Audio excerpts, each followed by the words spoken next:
할렐루야. 하나님의 크신 사랑이 이 새벽에 우리 가운데 가득한 줄 믿습니다. 오늘 우리는 잠언 14장 20절로 35절의 본문을 통하여 청지기로서의 삶이라는 제목으로 하나님의 말씀을 함께 나누도록 하겠습니다. 우리는 계속해서 잠언 말씀을 통하여 이 땅에서 신자가 어떻게 살아야 되는가를 묵상하고 있습니다. 여러분, 우리는 하나님께서 부르신 청지기인 줄 믿습니다. 청지기가 무슨 뜻입니까? 노예의 우두머리입니다.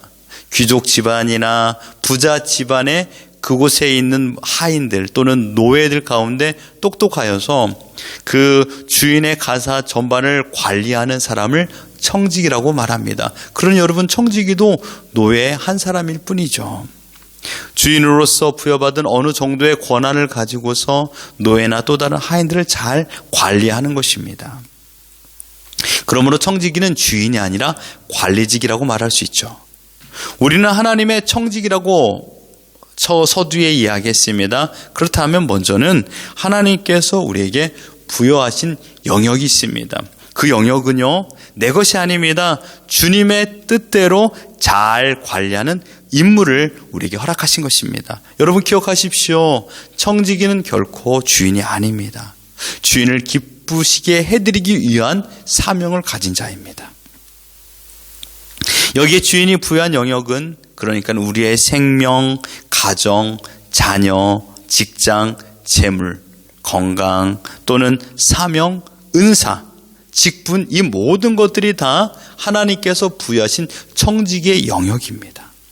나의 힘으로 이 높은 근접탑, 성공의 근접탑을 세운 것이 아닙니다. 모두가 하나님의 전적인 은혜로 그 자리에 있는 것입니다. 바라옵기는 나에게 주어진 영역을 통하여 설령 그곳이 험산줄령이라 할지라도 지금 우리가 서 있는 그 자리에서 하나님께서 허락하여 주신 청지기의 사명을 끝까지 감당하여 하나님께 영광 올려드리는 온전한 주의 백성들이 되기를 주님의 이름으로 축원합니다.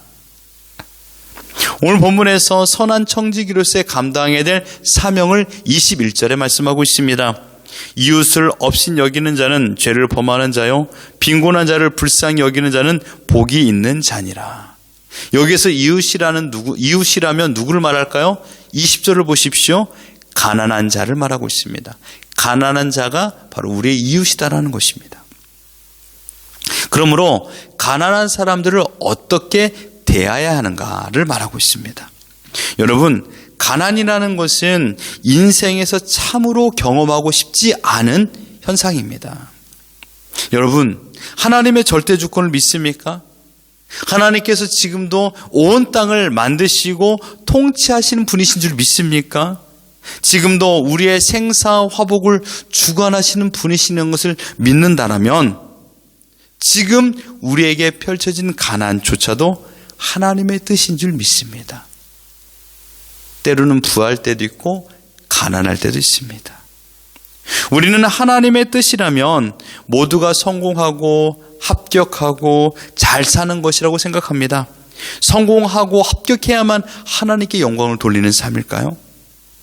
아닙니다. 실패하고 넘어지고 육신이 아프고 병들고 심지어 죽게 되면 그것은 하나님의 영광이 아닐까요? 하나님의 영광을 가리는 것입니까? 그렇게 생각하면 아니죠. 우리가 믿는 하나님은 재물의 신 플루토스가 아닙니다. 또한 힌두교에서 재물의 신 코키를 섬기는 것을 보지 않습니까? 저도 예전에 시드니에서 홈 청소를 할 적에 인도 사람 집을 갑니다. 그러면 그곳에 현관문을 딱 열고 들어가면 뭐가 있는지 아십니까? 큰 코끼리 석상이 있습니다. 이 집에 부와 재물을 허락하여 주십시오라고 생각하면서 그 코끼리를 모시고 살아가는 것이죠.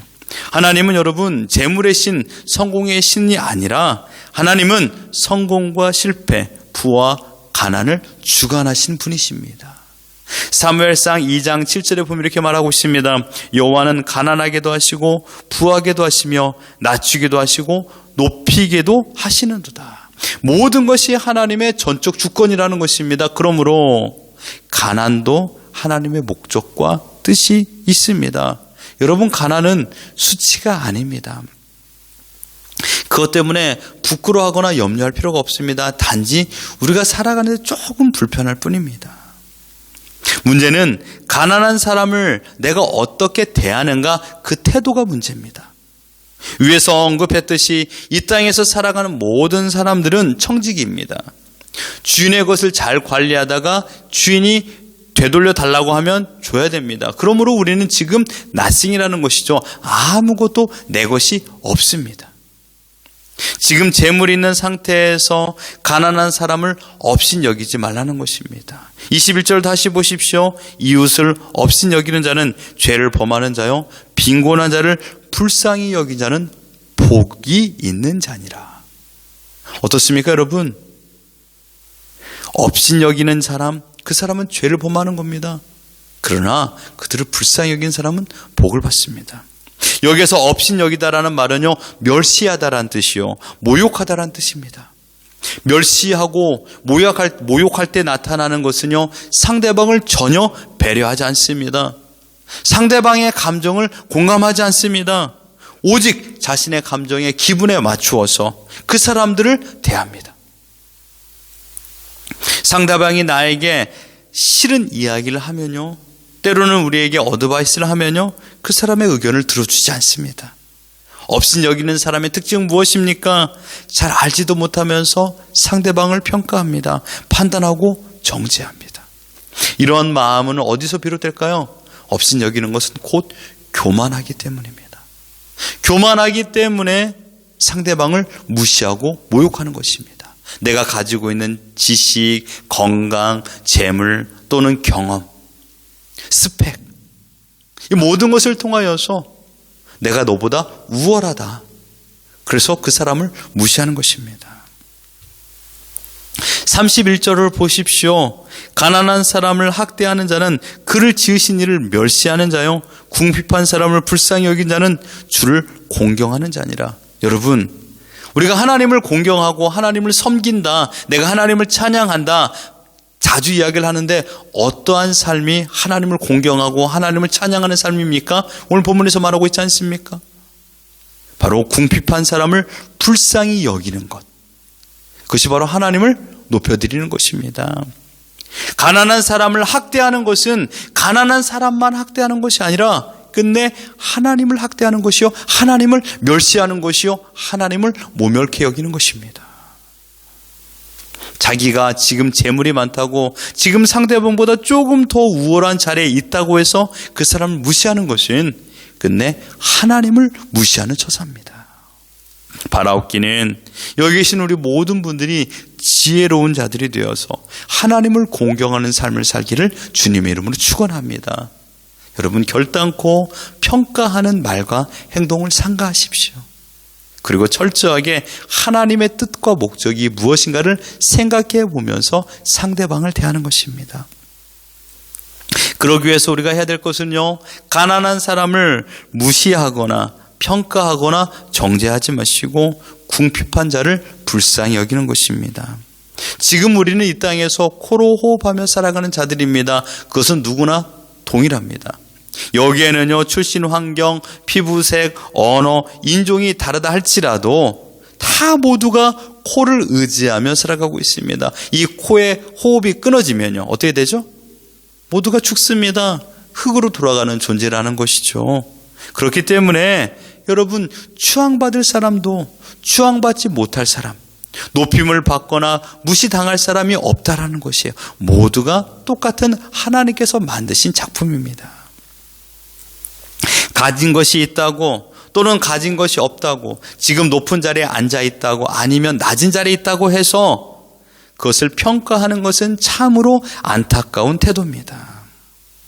여러분, 우리가 살아가면서 나보다 힘들어하는 사람, 괴로워하고 어려운 사람들을 만날 때가 많이 있습니다.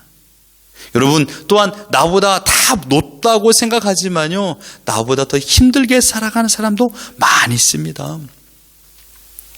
그들을 보면서 나보다 못 사는 사람들이 있으니까 나는 기쁘다, 이게 아니라, 안도의 한숨을 쉬라는 얘기가 아니라 그들에게 위로와 그들에게 평안과 사랑을 공급하라고 말씀하고 있는 것입니다. 그것이 청지기로서의 바른 삶입니다. 지금 내 곁에 있는 사람은요, 아직 불신자일 수도 있습니다. 그러나 하나님께서 선택한 하나님의 백성인지 아닌지는 우리가 알 수 없습니다. 현재는 불신자입니다. 그러나 나중에 그가 예수님 믿고 하나님의 백성이 되는지 우리는 알 수 없습니다. 예수님 곁에 구원받은 강도를 생각해 보십시오. 죽음의 그 순간 예수 그리스도를 나의 구주로 영접하였을 적에 그는 천국으로 올라가는 하나님의 온전한 보호와 사랑 가운데서 영원토록 살아갈 수 있는 은혜를 부여받지 않았습니까? 신자가 하지 말아야 될 행동 두 가지가 있습니다. 그것은 정죄와 무시입니다. 판단인 것이죠. 정죄와 무시는 교만한 마음 가운데 나타나는 행동입니다. 우리가 해야 될 것은 청지기로서 맡겨진 사명을 감당하는 것입니다. 35절을 보십시오. 슬기롭게 행하는 신하는 왕에게 은총을 입고 욕을 끼치는 신하는 그의 진노를 당하느니라. 여기서 슬기롭다라는 것은요, 어떤 대상이든 어떤 상황이든 신중하게 생각하고 예의 있게 대하는 태도가 바로 슬기롭다라는 것입니다. 그러니 그 상대방이 말하고 있는 것을 관심을 가지고 이해하고 사려 깊게 생각하고 왜 그 사람이 이렇게 이야기했을까를 다시금 묵상해 보는 사람, 그게 바로 슬기로운 사람입니다. 그러니 이 슬기로움을 가지고 있다라면 결코 가벼운 사람이 되지 않습니다. 슬기롭지 않은 사람의 특징이 바로 가볍습니다. 말을 함부로 합니다. 생각과 판단을 쉽게 내립니다. 정죄합니다. 단정 짓습니다.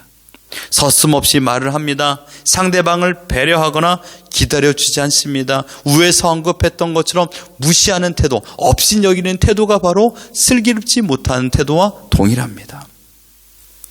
그러므로 오직 자신의 감정에 따라 행동하죠. 마치 2살 된 어린 아이처럼 행동합니다. 여러분, 상대방의 현재 상황과 그가 지금 이야기하는 것을 우리가 슬기롭게 대처하는 방법이 무엇일까요? 그것은요, 이렇게 하는 것입니다. 왜 저 사람이 저렇게 이야기했을까? 그럴 만한 이유가 있겠지. 저 사람이 지금 이러한 상황에 처해 있는 것, 그럴 만한 이유가 있을 거야. 어떻습니까? 여러분 오늘 하루 종일 이 문구를 기억하십시오. 그럴 만한 이유가 있을 거야. 하나님께서 이렇게 하신 그럴 만한 이유가 있을 거야. 우리 아이가 이렇게 말하는 그럴 만한 이유가 있을 거야. 남편과 아내가 이렇게 말하는 그럴 만한 이유가 있을 거야. 어떨까요? 이런 생각을 가지면요, 쉽게 판단하거나 정죄하지 않습니다. 슬기로운 마음을 가지고 슬기롭게 대처하게 되는 것입니다. 그럴 만한 이유가 있을 거야. 슬기롭지 못한 행동은 끝내 욕을 끼치는 삶을 사는 것입니다. 결국은 부끄러운 존재가 되는 것입니다. 그 부끄러움을 막기 위해서 언제든지 이렇게 생각하십시오. 그럴 만한 이유가 있을 거야. 가끔 오늘 새벽에도 오는 길에 또 경적을 울리는 사람을 보게 되었습니다. 제가 그랬습니다. 저렇게 빨리 갈 만한 이유가 있겠지. 오늘 천천히 저는 왔습니다. 정직의 바른 사명을 오늘 우리에게 허락하여 주시는 환경 가운데, 우리의 영역 가운데 제대로 감당하지 않으면 부끄러움을 당합니다. 첫 번째로 내 자신에게 부끄럽습니다. 두 번째로는요, 가족에게 부끄럽습니다. 지금 내가 말을 하고 있는 상대방에게도 부끄럽습니다. 왜냐하면 생각 없이 경솔하게 행동하고 상대방을 배려하지 않고 일방통행을 했기 때문에 끝내는 내가 부끄러움을 당합니다. 여러분, 화를 낸 사람이 외려 더 부끄럽지 않습니까? 끝내는 그 사명을 감당하지 못하고 하나님께서 허락하여 주신 그 환경 가운데 지금 내 앞에 있는 사람을 무시하거나 또한 업신여기면 하나님의 진노의 대상이 되는 것입니다. 바라옵기는 지금 나에게 허락하여 주신 사명을 믿음을 따라 잘 감당하기를 주님의 이름으로 축원합니다. 비단 이 사명은 가난한 사람에게만 국한된 것이 아닙니다. 지금 여러분의 환경, 지금 여러분이 거하고 있는 처소, 모든 직장, 만나는 사람, 그들에게 대하는 것이 청지기로서의 마음을 가지고 바른 믿음으로써 하나님의 사랑으로 대하는 것입니다. 하나님께서 허락하신 원리를 따라 정직하게 승부하십시오. 결국은 우리가 모든 사람을 대하는 것은 코람되어 하나님께 대하듯이 대하는 것입니다. 여러분의 마음의 무게추가 하나님의 말씀이 되고 여러분을 이끌어가는 것이 세상의 법칙과 원칙이 아니라 하나님의 법칙과 원칙이 된다라면 우리가 어찌 헛된 말과 행동으로 상대방을 대하겠습니까? 정직이로서의 바른 태도를 가지고 그들에게 최소한의 예의와 최소한의 상냥함으로 대할 것입니다. 그때 그 최소함이 그들의 마음을 위로해 줄 수 있을 것입니다. 우리에게는 최소가 될 수 있어요. 그러나 그들에게는 최대가 될 수 있는 것입니다. 그러니 여러분, 모든 사람들에게 여러분이 할 수 있는 대로 그럴 만한 이유가 있겠지 라며 기다려주며 배려할 수 있는 마음을 가지고 살기를 바랍니다. 이것이 정직의 사명입니다. 왜냐하면 내 것이 아니기 때문입니다. 나에게 허락하신 이 자리에서 최선을 다하며 하나님께 영광 올리는 것입니다. 바라옵기는 오늘 우리의 하루의 삶에 있어서 가장 중요한 것, 하나님 앞에서 고람되어 모든 환경 가운데 하나님 앞에서 믿음으로 행하여 하나님께만 영광 올려드리며 살아가는 우리 모두가 되기를 예수 그리스도 이름으로 축원합니다.